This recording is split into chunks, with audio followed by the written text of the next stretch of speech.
welcome everybody. I'm Rose Smith from AbsoluteSoulSecrets.com. Thank you so much for joining me for the Awesome Aries January 2024 horoscope. There's a few things happening. We've got Uranus turning direct and also Mercury turning direct on the first day of the year, 1st of January. So this is really an exciting or a positive omen to start the year. But first, what we're going to do is draw two tarot cards as theme cards for the month for you. So let's go to the board right now. There's your horoscope. We'll do these cards firstly. So Aries, I'm just closing my eyes. A sewing machine is what I can see. Stitching. You of course could be doing this, sewing, but it means in spiritual language, if you like, or symbolic language, it means that you're probably repairing something, fixing something up.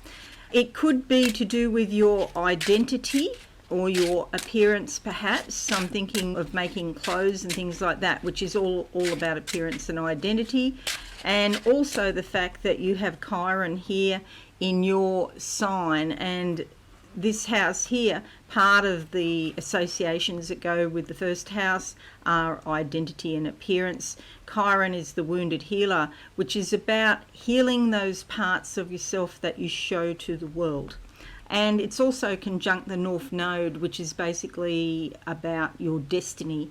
And it's like your future destiny is calling you forward to heal those parts of yourself that were perhaps injured during childhood, because this house is being laid down very substantially in your childhood. I hope that makes sense.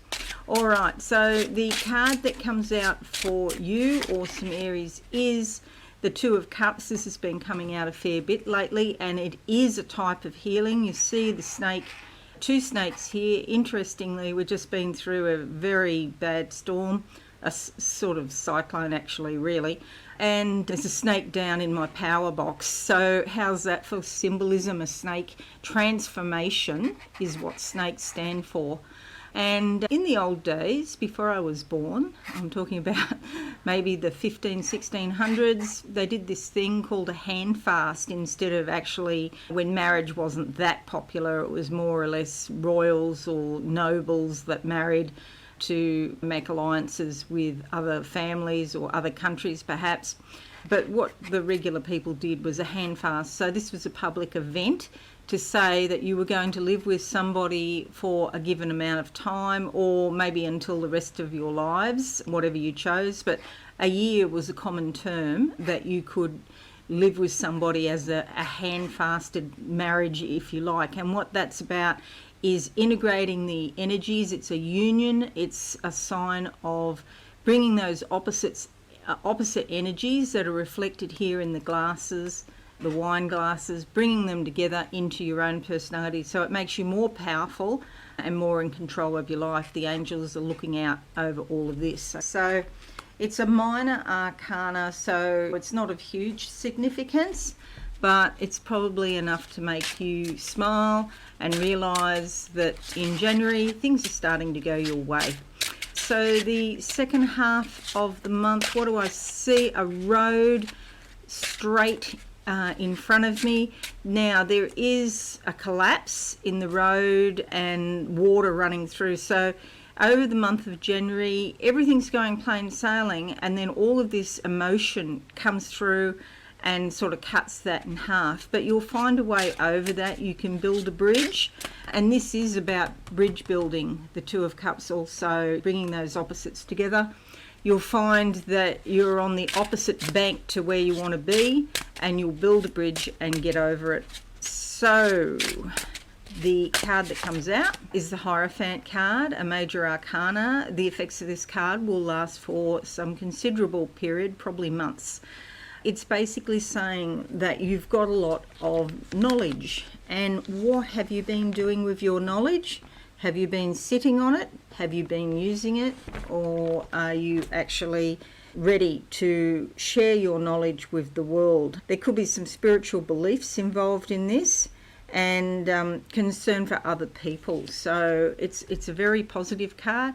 You see here the Book of Life. When we all come to this planet, we have like a book called the Book of Life. In this book, it lists out all of the destined and karmic things that will happen in our Book of Life.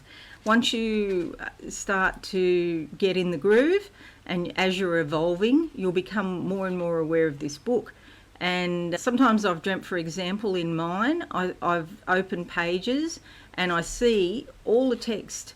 Unfortunately, mine's often written in symbols, so I can't always understand it, but I see all of the text disappearing, and that's like, when that happens, you can write your own ticket.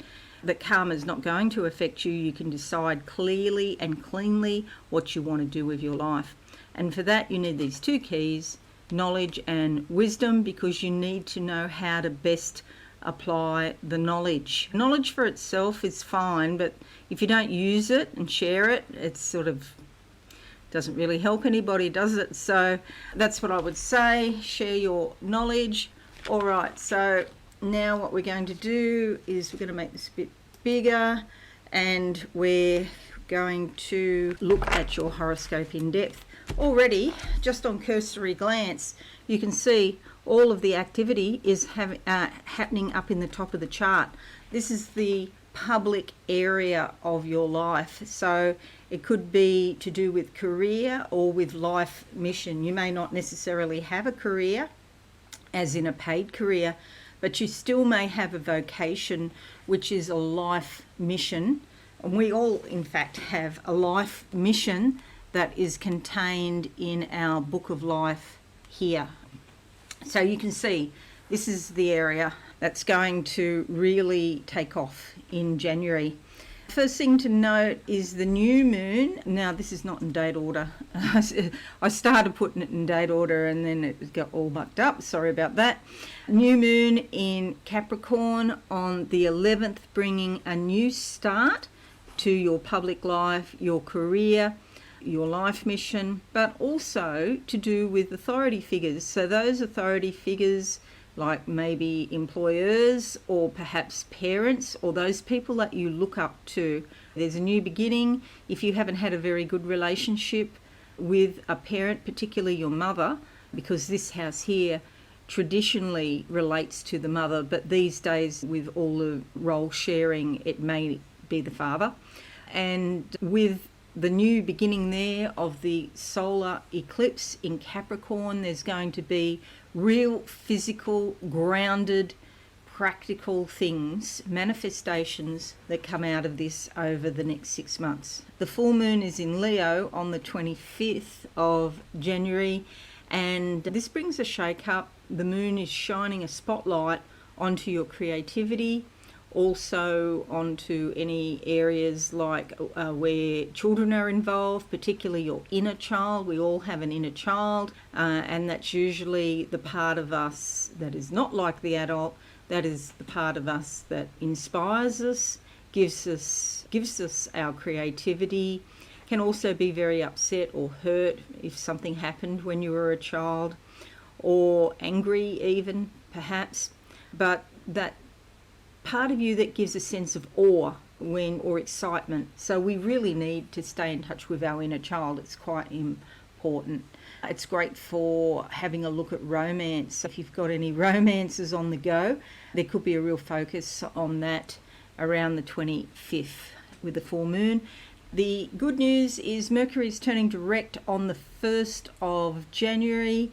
And I say it's good news because it's been retrograde, and to start the first day of the year, the first day of the month with it turning direct, it's a good omen for clear communications and for brilliant flashes of insight. It's here in your 9th house of the higher mind, so you could really have double the brilliant flashes that you normally do. Also, foreign countries could be involved, or re-education, formal study, something to do with how you think and the mental realms, your spirituality. You may become more interested in philosophy, for example, or foreign people.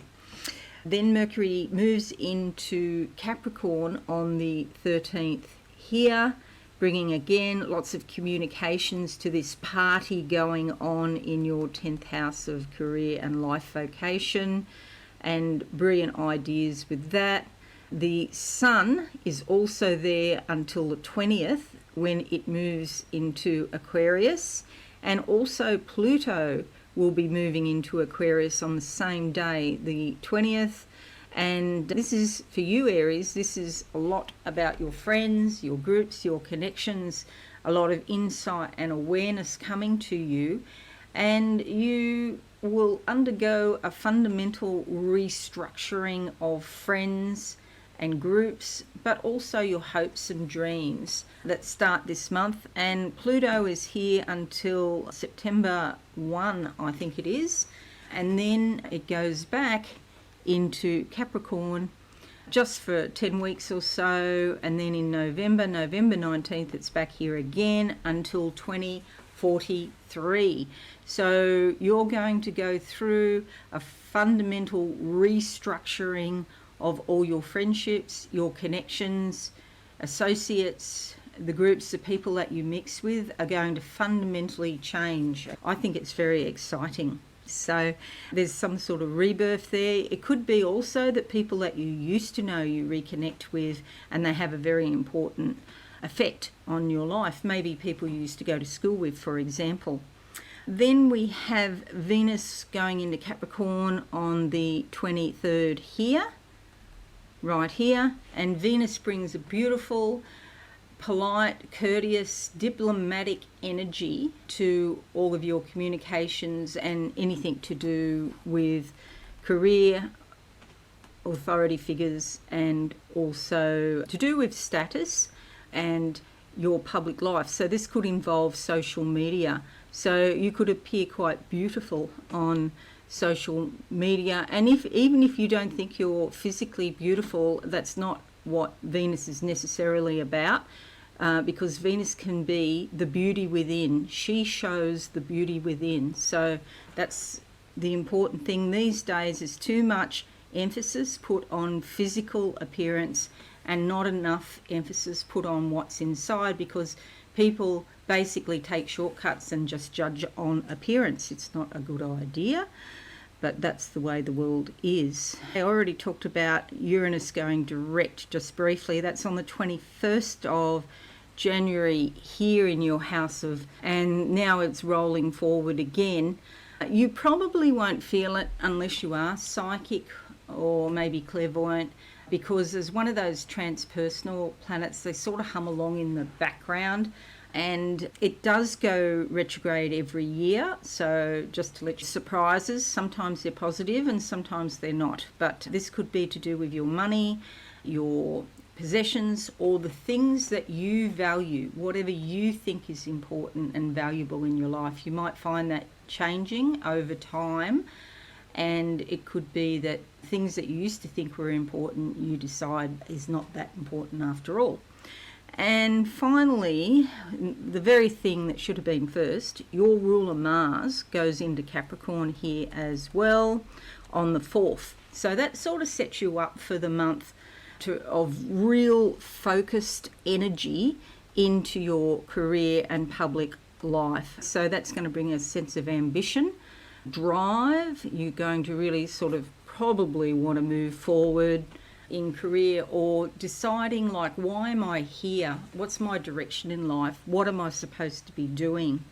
And it will come clear over time. You can send out messages to the universe and say, Spirit, tell me what I'm supposed to do, or something simple. It doesn't have to be long and convoluted, just something simple, and then they'll start leaving breadcrumb trails for you to pick up and to follow.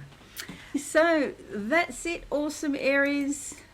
Thank you so much for watching. I just want to wish you a very happy new year. We're about to go into a new phase, a new existence this year.